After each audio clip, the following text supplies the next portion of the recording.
Okay, week 26 ELA-W. Set this up so well, how's that? We are coming live from the Upper West Side today. Couldn't make it into work, but so this is week 26 ELA-W, as I said, I think, and we are getting into White Balloons, fantastic short story that deals with a number of issues, one of them being identity and homosexuality and tolerance and acceptance. So we are starting, the way I'm going to pick up the lesson is page 3 of, I think this is the third day's lesson of the week. And we're going to read a quick excerpt titled Persecution of Homosexuals. So, class, here we are. Let's have somebody read the title of the paragraph we're about to read. Persecution of homosexuals. Okay, great. Good. And what we want to break that down quickly. What is it? Anyone know what persecution means? I see. Okay. Then someone should tell you, and I'm here for that.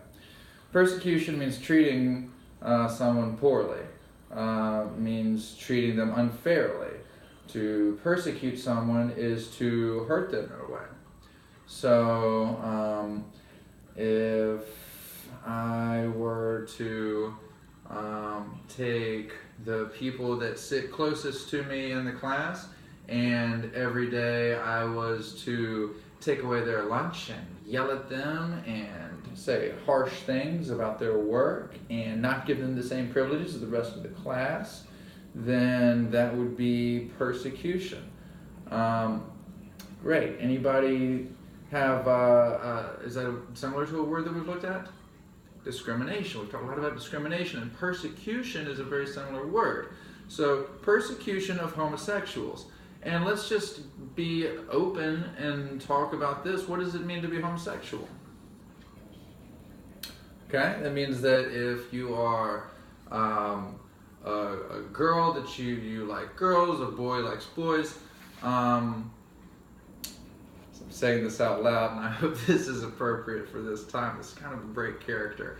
I guess maybe I should workshop how I want to exactly say what homosexuality means, because I do think that we should say something specifically about defining the term and not just sort of like assume that kids have a good idea, because I think people come in with preconceived understandings of that word and that idea that are definitely far off from where I want us to be with it. So I'm going to present a more sturdy definition for the class. Anyway, okay, back in the character.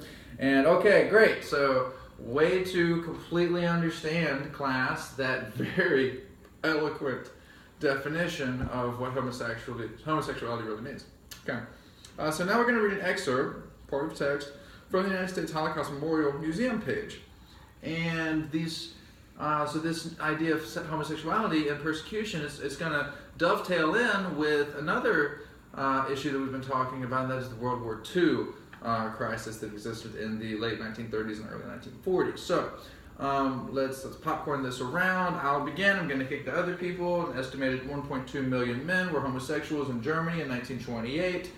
Between 33 and 45, 100,000 men were arrested as homosexuals, and of these, some 50,000 officially defined homosexuals were sentenced. Most of these men spent time in regular prisons, and an estimated 5,000 to 15,000 of the total sentence were incarcerated in concentration camps. It is unknown how many of those who went to concentration camps were killed, though many survivors have testified that homosexuals were often treated particularly severely by guards and inmates alike because of widespread biases against gays. Doctors even did medical experiments on them. Okay, so really dark stuff.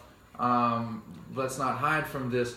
People were being killed, slaughtered, tortured, experiments being done with their bodies by doctors without regard for their lives because they were gay. Okay. So, where should we go with that? That is to say that we come from a place where gay people have been treated poorly, discriminated against, and persecuted. Would anybody agree? Does anybody believe that gay people are still today in ways persecuted or discriminated against? Okay.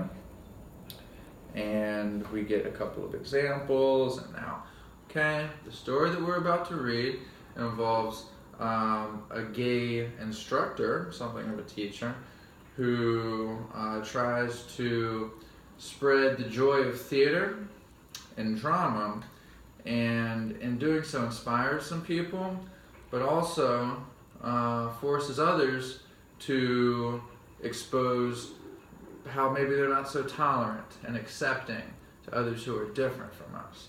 So let's go ahead now and take out your white balloons packet and begin reading.